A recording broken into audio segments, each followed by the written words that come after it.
네, 안녕하세요. 코난과 김평원의 오디오월드입니다. 여기는 청담동의 소리샵 제1시청실에 와 있습니다. 보이시나요? 저희 양쪽에 이 반짝반짝이는 이 스피커, 이 스피커를 리뷰하러 왔습니다. 이 스피커의 브랜드는요, 부메스터입니다. 부메스터 하시면, 자동차 좋아하시는 분들은 메르세데스 벤츠의 마이바흐 고급 자동차에 옵션으로 들어가는 카오디오로 익숙하신 분들도 계실 거예요. 이 부메스터는 설립자가 디터 부메스터라는 분입니다. 이분의 성을 따가지고 만든 브랜드인데, 부메스터라고 하면은 독일의 대표적인 하이엔드 브랜드죠. 그렇죠. 미국에 뭐 마크 레빈슨이 있다 그러면은 독일에는 부메스터가 있습니다. 예. 그렇죠. 김평원님은 부메스터 하면은 뭐가 좀 떠오르시나요? 그때 이제 부메스터 몇 년 전에 부메스터 이제 CTO 그 부분이 한국에 와서 아마 인터뷰를 한 적이 있는데 왜 그 많은 기업 중에서 부메스터가 입사를 하셨냐 대학 졸업하자마자 그랬더니 자동차 좋아하는 사람들이 페라리 입사하는 거랑 똑같다. 독일 내에서도 부메스터 위치가 그 정도라고 그러더라고요. 그렇죠. 그 멘트로 모든 궁금증이 다 해소가 됐었고요.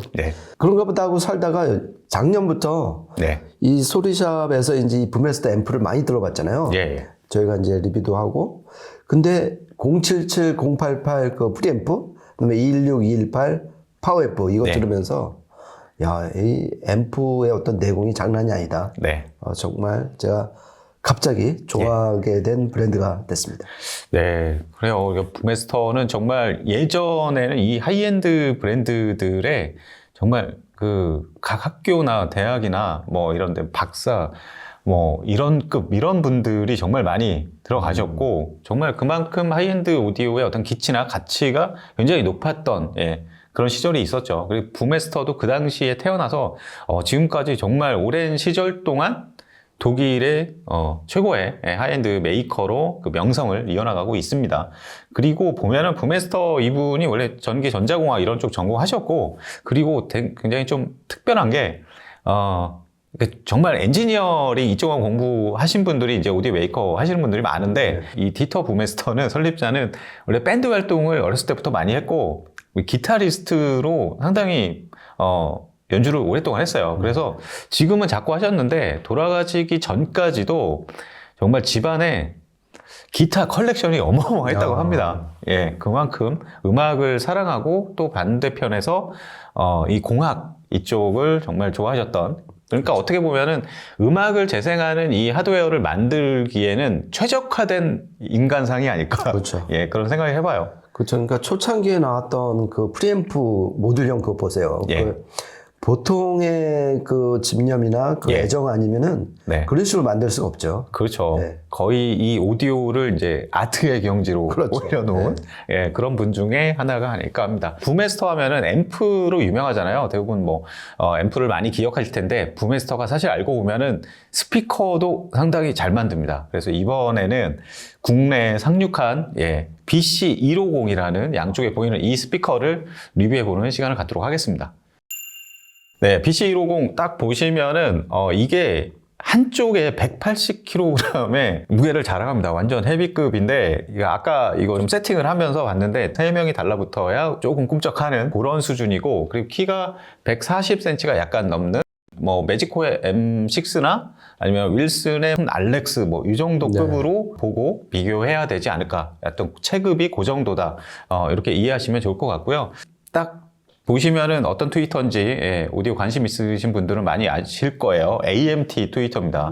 오스카 힐 박사가 옛날에 곤충의 고속 날갯짓을 관찰하다가 그거를 이 음향 쪽에 어떻게 하드웨어적으로 도입하면 어떨까 해가지고 응용해서 개발해낸 그런 형태의 유닛이죠. 그렇죠. 그러니까 오스카 하일 박사가 이제 그 진작에 개발했다가 특허는 1974년에 받았어요. 그리고 부메스터 같은 경우는 이제 1978년에 설립됐는데 스피커를 처음 만든 거는 1994년부터 그래갖고 그때 처음 만든 모델 이름이 그래서 949예요. 94년에 만들어졌다고. 그런데 특허를 받은 그 AMT 트위터를 그 첫 데뷔작 스피커에 도입을 했어요. 그리고 또 좀 이따 말씀드리겠지만 측면 우포도 채택을 하고 그러니까 이 부메스터 스피커의 핵심 키워드인 AMT 트위터하고 측면 우퍼를 데뷔작부터 했고 그거를 계속 발전시켜온 모델 중에 하나가 바로 이 PC150이다. 이렇게 보시면 될 것 같아요. 아, 그렇죠. 진짜 AMD 트위터를 그 이후에 많은 브랜드들이 많이 채용하고 그랬는데 그 선도적으로 채용한 브랜드 브랜드 중에 하나죠. 밑에 쪽으로 이제 미드레인지는 18cm 구경의 유닛입니다. 가까이에서 보면 알 수 있는데 페이지 플러그가 원형이 아니라 타원 형태로 되어 있습니다. 저도 이런 페이지 플러그는 또 처음 보는 것 같아요. 위아래가 좀 긴 타원형인데 예.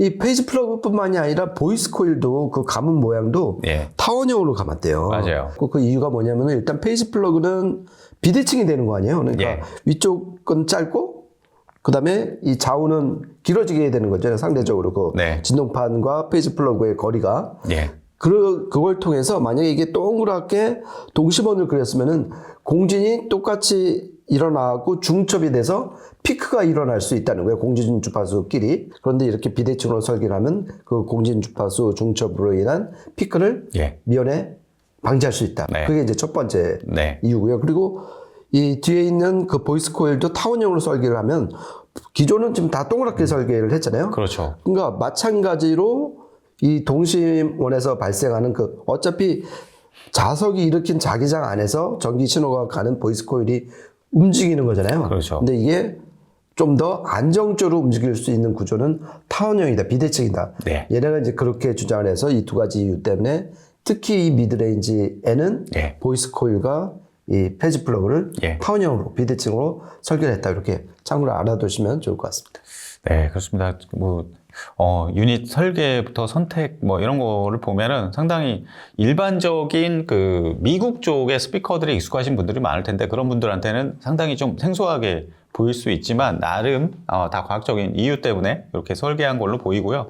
그 전반적으로 일반적인 스탠더드한 그 형태의 스피커들은 대부분 이제 전면에 모든 유닛을 이제 쫙 도열시키는 그런 형태를 갖고 있잖아요. 이 정도 사이즈로 만드는 이유 자체가 이제 광대역을 재생하기 위해서 그렇죠. 초고역부터 초저역까지 재생하기 위해서 이런 스피커를 만드는데 이렇게 크게 만들게 되면은 이제 우퍼도 큰 거 집어넣거나 아니면은 조금 작더라도 그걸 다발로 집어넣거나 그렇죠. 그렇게 되면은 일단 또 저역 쪽에 공진이나 이런 게 문제가 돼서 아예 저역 모듈을 따로 분리하는 경우도 있고 그렇죠.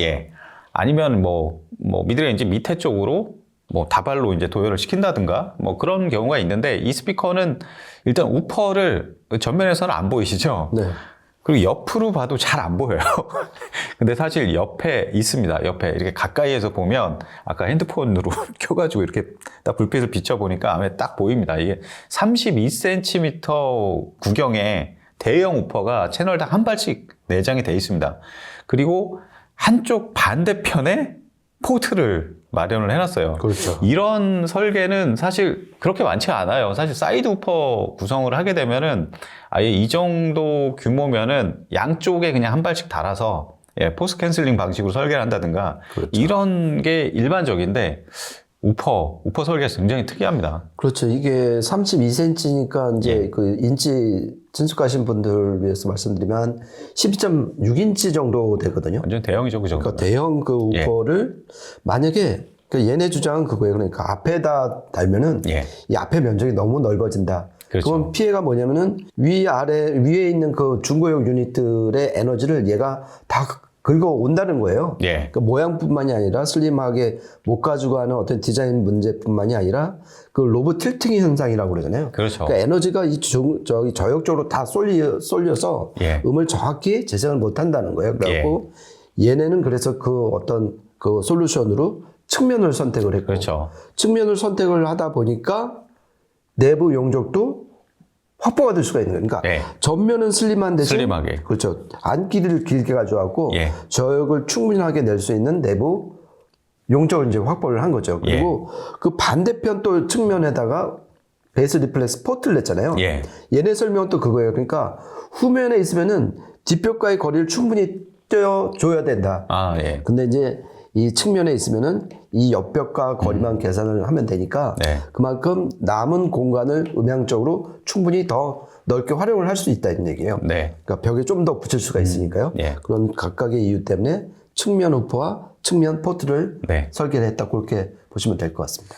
네, 그렇습니다. 이게 측면 우퍼, 국내에서 유명한 메이커 중에 뭐 비비드 오디오가 이게 측면 우퍼 그렇죠. 많이 활용을 하고, 그다음에 캐프도 이제 블레이드급으로 가면 측면 우퍼를 그렇죠. 정말 많이 달아놓죠. 네 발을 이제 두 발씩 섞고. 예. 지금도 뭐 그렇게 만드는지 모르겠지만 그 오디오 피직도 이제 네. 측면 우퍼를 많이 활용하는 그런 경우가 있는데, 부메스터도 측면에 근데 다발로 사용을 하지 않고 12인치 정도의 큰 우퍼를 한쪽에 달아놓고 이렇게 설계한 모습이고요. 그 다음으로 유닛이 근데 또 하나 있습니다. 얘는 어디다가 이렇게 자꾸 숨겨놓는 버릇이 있어요. 근데 이렇게 숨겨놨기 때문에 전면에서 볼 때는 굉장히 디자인 관점에서는 굉장히 깔끔하고 그렇죠. 딱딱 떨어지고 뭔가 시각적으로 뭐 불편하고 이런 게 없이 굉장히 모던한 그런 마무리가 됐는데, 하나의 그 유닛이 어디 숨어 있냐면 이 뒤통수에 숨어 있습니다. 이게 뭐냐면은 지난번에 저희가 뭐 여러 스피커들 얘기하면서 좀 얘기한 적이 있어요.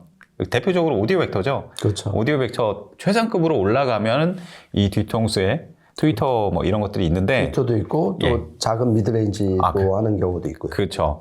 그게 뭐냐면은 앰비언스입니다. 앰비언스를 재생하는 트위터라는 건데, 그리고 이 트위터를 뒤쪽에 마련해 놓고 그 다음에 그거의 데시벨을 또 조정을 할 수가 있습니다. 그렇죠.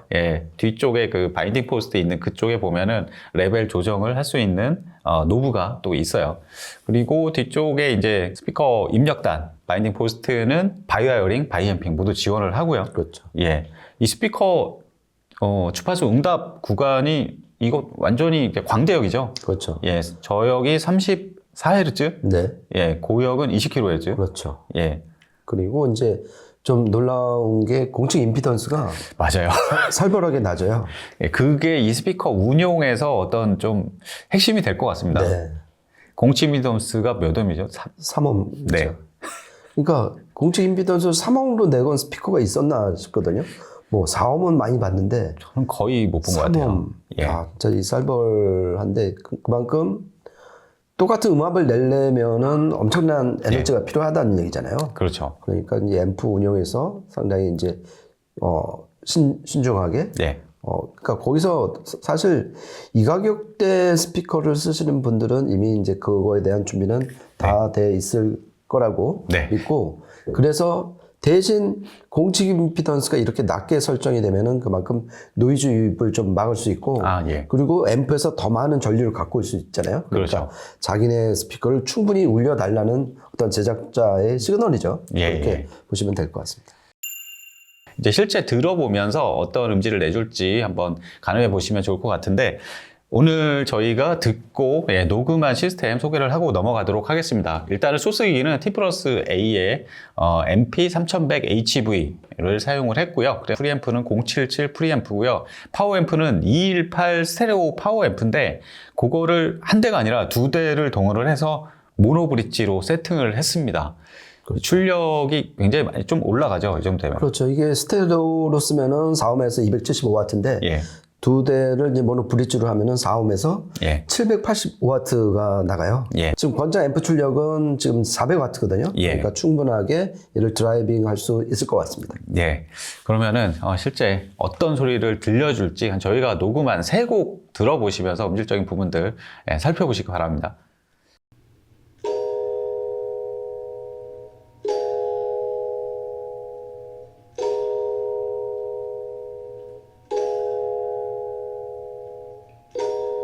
I heard he sang a good song. I heard he had a style. And so I came to see him, to listen for a while. And there he was, this young boy, a stranger to my eyes,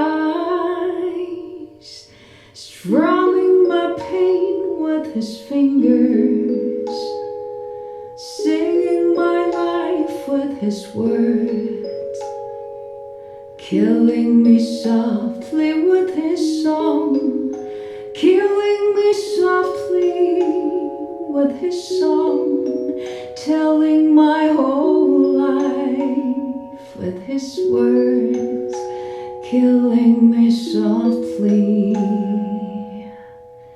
with his song.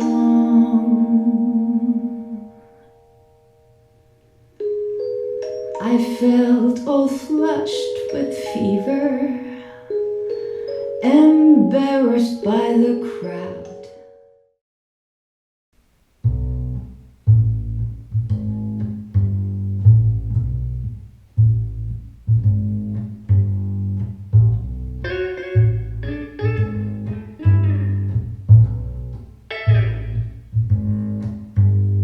The green glow of the clock reads 4:30. You creep along on cat's paws as you cross the bedroom floor. I hear you breathe, I hear the closet door.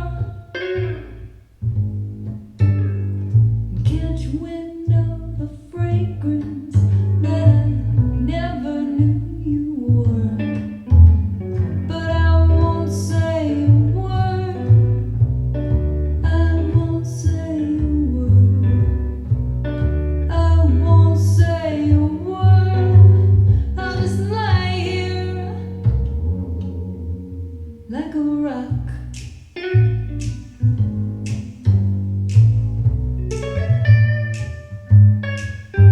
We play this game each time we come home late. You fumble in the dark until I finally take the bait.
네, 세 곡 이어서 들어보셨는데요.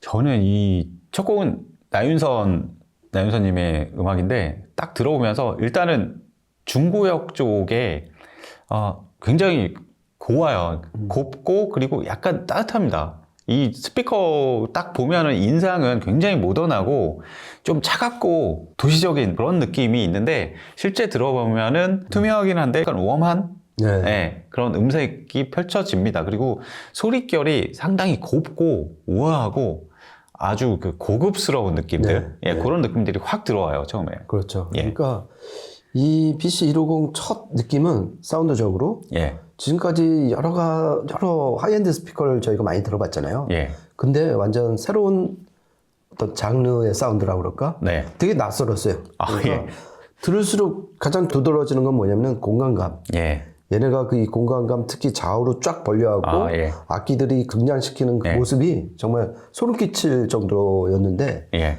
이게 그 비결이 뭘까 생각을 하면은 역시 측면 우포밖에 답이 없는 것 같아요. 예. 지금 이 상황에서는. 네, 그래서 다른 전면에다가 모든 유닛을 장착을 한 스피커는 앞으로 조금 다르게 봐야 될 것 같아요. 네, 그러니까 그만큼 이탈감이라든지, 그러니까 스피커에서 소리가 나온다는 느낌보다는 그냥 이 가상의 무대에서 예. 악기들, 보컬들이 노래를 한다 그런 느낌이 더 많이 들었어요. 그렇죠. 그러니까 기본적으로 저는 그런 생각이 들어요. 사실 저는 집에서 제 방에서 그냥 조그만 방에서 니어필드로 이렇게 듣는 거는 그 나름대로 그러니까 축소된 어떤 미학, 예, 그냥 조그만 무대에서 이제 아기자기한, 예, 그런 거를 이렇게 즐기는 것도 재미가 있어요. 재밌죠. 근데 사실 이 정도 사이즈, 뭐 오디오를 이렇게 계속 듣다 보면은 계속 욕심이 생기거든요. 좀 더 진짜 현장 막 콘서트홀에서의 그 좀 더 감동, 그렇죠. 예, 이런 것들을 느끼고 싶고 그러다 보면은 스피커를 좀 더 광대역의 큰 스피커를 그렇죠. 쓰고 싶고, 네. 예, 물론 이제 공간이나 여러 가지 이제 그런 제반 사항들이 받쳐줘야 이제 가능한 일인데 이 정도 스피커를 만약에 내가 구입하고 싶다는 거는 정말 그 콘서트홀 같은 예, 그렇죠. 그런 막 음장감, 막 임장감 이런 걸 느끼고 싶은 거잖아요. 그렇죠. 근데 이 스피커를 들으니까 이런 것 때문에 대형기를 무리해서 구입을 하고 그렇죠. 막 시청실을 막 따로 내고 이런 거 아닌가. 저는 그런 거를 다시 한번 좀 생각하게 되는 그렇죠. 예, 기회가 또 되네요. 그렇죠. 그리고 특히 이제 뒤에 그 앰비언스를 위한 예. AMT 트위터를 또 조그맣게 하나 달았잖아요. 그렇죠. 그 덕분인지 공간감, 예. 특히 이제 갑갑하다는 느낌이 없이 뒤에가 확 예. 뚫리는 그런 느낌. 맞아요. 그리고 이 녹음 공간의 그 미세한 잔향까지 다 예. 이 안에다가 가득, 그러니까 되게 고운 입자들이 가득 찬 느낌을 많이 받았어요. 맞아요. 그러니까 아주 조금 뭐 그냥 에너지만 있는 음이 그냥 세게 막 나오는 그런 예. 느낌이 아니라 부드러운 물줄기로 여기 시청실을 꽉 채운다는 맞아요. 그런 부드러운 음의 샤워를 막 즐기는 느낌을 네. 계속 받았어요. 그러니까 딱 들어보면은 예를 들어서 막 혼이라든가 어떤 뭐 이런 것들랑은 정반대. 그러니까 소리 입자가 그러니까 구석구석 이 공간의 구석구석까지 다 퍼지는 느낌이고요. 그러니까 예를 들면은 이렇게 조명 이 조도가 굉장히 높아진 느낌? 예, 구석구석까지 불빛이 다 비춰지는 그렇죠. 예, 그런 느낌. 그러니까 어떻게 보면은 그 무제한 전지향 스피커라고 하는 게 맞겠죠? 그렇죠. MBL 같은 약간 그런 스피커들의 그 어떤 지향성 뭐 이런 것들도 좀 연상이 되는 사운드입니다. 그렇죠. 그러니까 기존 스피커들이 그 각 스피커 거기서만 빛이 났다면 그렇죠. 얘는 전체 무대를 밝혀주는 예. 참 이렇게 좀 신비한 그런 체험을 좀 했던 것 같아요. 네. 그리고 뭐 두 번째 곡에서 뭐 더블 베이스나 뭐 이런 것들 나올 때 이제 저역이 이제 12인치 정도 되면 이게 좀 양감이 크잖아요. 거기다가 공칭 비터가 3옴이고. 그렇죠. 예. 예상은 하셨겠지만 앰프 쪽은 좀 든든하게 매칭을 해줘야 된다. 그렇죠. 네, 그런 생각이 듭니다. 그렇죠. 이게 거의 13인치에 육박하는 우퍼를 그러니까 울리는 것도 문제지만은 멈추는 것도 더 문제잖아요. 예. 그러기 위해서는 진짜 출력 임피던스가 아주 극한으로 낮은 그러니까 예. 댐핑 팩터가 되게 높은 앰프를 좀 운영을 하셔야 될 것 같아요. 네. 부메스터가 자신들의 이 레퍼런스급 앰프와 좀 매칭을 해서 조율을 한 게 아닐까. 그렇죠. 네. 네. 이렇게 해서 오늘은 부메스터의 BC150이라는, 이게 위에서 서열상 두 번째 모델이죠. 그렇죠. 예. 이 스피커에 대해서 알아보는 시간을 가졌습니다. 저희가 준비한 시간은 여기까지고요. 다음에 또 재밌는 이야기로 찾아뵙도록 하겠습니다. 지금까지 코난과 김편의 오디오 월드였습니다. 감사합니다. 고맙습니다.